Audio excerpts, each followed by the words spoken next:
Good morning students, कैसे हैं आप सब। आज हम कक्षा चौथी की हिंदी पाठ्य पुस्तक का चौथा पाठ करेंगे। बच्चों, हम इस पाठ की दोहराई करेंगे। पाठ का नाम है भारत कोकिला सरोजिनी नायडू। तो बच्चों, इस पाठ में सरोजिनी नायडू के बारे में बताया गया है कि जब वो बचपन में उन्हें पुस्तकों से बहुत प्रेम होता है। केवल 12 वर्ष की आयु में ही उन्होंने हाई स्कूल की जो परीक्षा है वो पास करी थी। 11 वर्ष की उम्र में उन्होंने एक कविता लिखी थी जिससे उनकी बड़ी प्रशंसा हुई थी।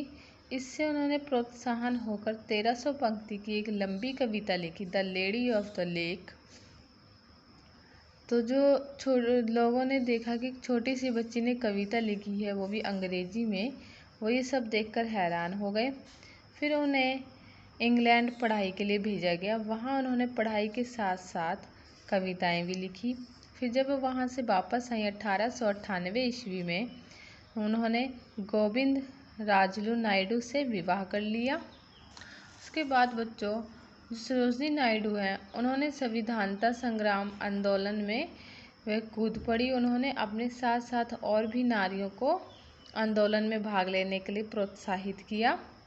सन 1930 के नमक सत्याग्रह और 1942 के भारत छोड़ो आंदोलन में गिरफ्तार हुई। फिर बच्चों, 15 अगस्त 1947 एक ऐतिहासिक दिन है जब बच्चों देश आज़ाद हो गया। उन्हें उत्तर प्रदेश का राज्यपाल बनाया गया। वह स्वतंत्र भारत की पहली महिलाएं थी जो राज्यपाल बनी। 2 मार्च 1949 ईस्वी को इनका देहांत हो गया। सरोजिनी नायडू द्वारा मधुर कविताएं स्वर पाठ में किए, उसके लिए वे सदैव याद रहेंगी। तो बच्चों, जो उन्होंने कविताएं लिखी थी वो हम सभी को हमेशा याद रहेंगी। तो बच्चों, ये जो पाठ है सरोजिनी नायडू के बारे में, आप सभी ने इसे अच्छे से पढ़ लेना है। उसके बाद बच्चों इस पाठ के शुद्ध लेख हैं जो कि 12 लिखे हुए हैं। उसके बाद है शब्दार्थ, जिसे पहला लिखा है प्रेरक। प्रेरक मतलब बच्चों प्रेरणा देने वाली। उत्तीर्ण, सफल होना। आश्चर्यचकित, हैरान। ठीक है बच्चों, ऐसे शब्दार्थ दिए हुए हैं, वो आप सभी ने अच्छे से याद करने हैं। उसके बाद है बहुविकल्पिक प्रश्न, इसमें सही विकल्प चुनने होते हैं बच्चों। जैसे पहला दिया हुआ है, भारत में महिला दिवस कब मनाया जाता है? तो उत्तर आएगा बच्चों 13 फरवरी को। तो इस पर हमने सही चिन्ह लगाया है। ठीक है बच्चों, ऐसे आगे 1 से लेकर 7 तक बहुविकल्पिक प्रश्न है जो आप सभी ने याद करने हैं। उसके बाद है रिक्त स्थान भरो। रिक्त स्थान भरो में बच्चों पहला है, बालिका सरोजनी ने डैश पंक्तियों की लंबी कविता लिखी। तो कितनी पंक्तियों की लंबी कविता लिखी थी बच्चों? 1300। दूसरा है, उनका विवाह डैश के साथ हुआ। किनके साथ हुआ? गोविंद राजलू नायडू के साथ। ठीक है बच्चों, ऐसे आगे और रिक्त स्थान है जो आप सभी ने याद करने हैं। उसके बाद है लिंग बदलो। लिंग बदलो में जैसे बच्चों पहला है विद्वान, विदुषी, बालक, बालिका। ऐसी बच्चों आगे और लिंग बदलो हैं, आप सभी ने याद करने हैं। उसके बाद है पढ़ो, समझो और लिखो। तो बच्चों, ये जो शब्द दिए हुए हैं इनके पीछे जो प्रत्यय लगा हुआ है, जैसे हम बोलते हैं धार्मिक, इक का स्वर आ रहा है, तो इक क्या है? प्रत्यय। प्रोत्साहित, इत आ रहा है बोलने में, तो इत क्या है? प्रत्यय। स्वाधीनता, ता आ रहा है, तो ता क्या है? प्रत्यय। तो बच्चों, हमें भी आगे ये जो 4 और प्रत्यय दिए हुए हैं, 3 दिए हुए हैं, जिन्हें हमें अच्छे से पढ़ के लिखना है। जैसे देखो विभूषित, इत आ रहा है स्वर, तो इत क्या है? प्रत्यय। मधुरता, ता जो है आखिर में, देखो मधुरता, ता का स्वर आ रहा है तो ता प्रत्यय। पढ़ाई, आई आ रहा तो आई क्या है? प्रत्यय। ठीक है बच्चों, उसके बाद है विलोम शब्द।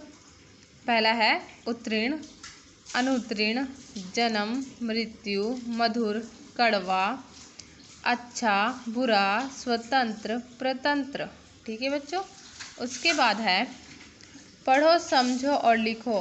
तो बच्चों जैसे इसमें लिखा हुआ है वह कुशल वक्ता थी, तो कुशल पे जो अंडरलाइन किया हुआ है, उन्होंने एक लंबी कविता लिखी, तो लंबी ये जो उस पे अंडरलाइन किया हुआ है। जिन अक्षरों पे बच्चों अंडरलाइन किया हुआ है वह किसी न किसी विशेषता बता रही हैं किसी चीज़ की, तो ये शब्द विशेषण है। जिस शब्द की विशेषता बताई जाती है वह विशेष्य कहते हैं।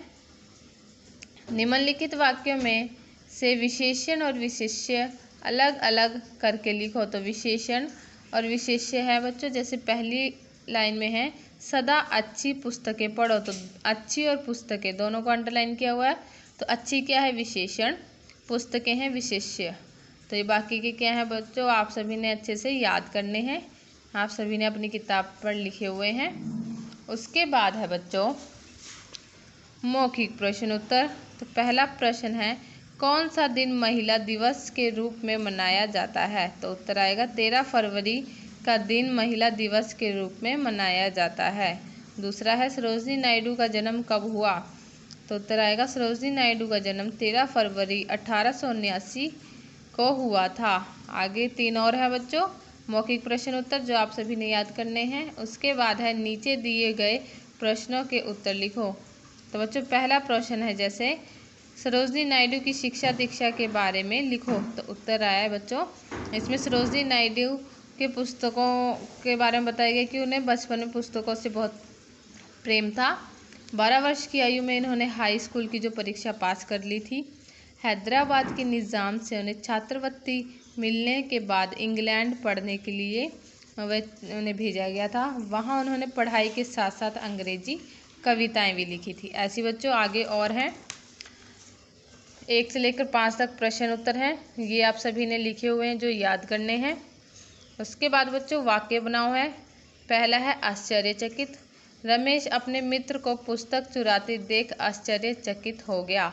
ठीक है बच्चों, आगे 4 और वाक्य हैं जो आप सभी ने अच्छे से पढ़ने हैं और याद करने हैं। मैं किसी भी बच्चे से लाइव क्लास में पाठ 4 के बारे में कुछ भी सुन सकती हूँ। आप सभी ने पूरा जो पाठ है अच्छे से याद करना है। ठीक है बच्चों, thank you, have a nice day.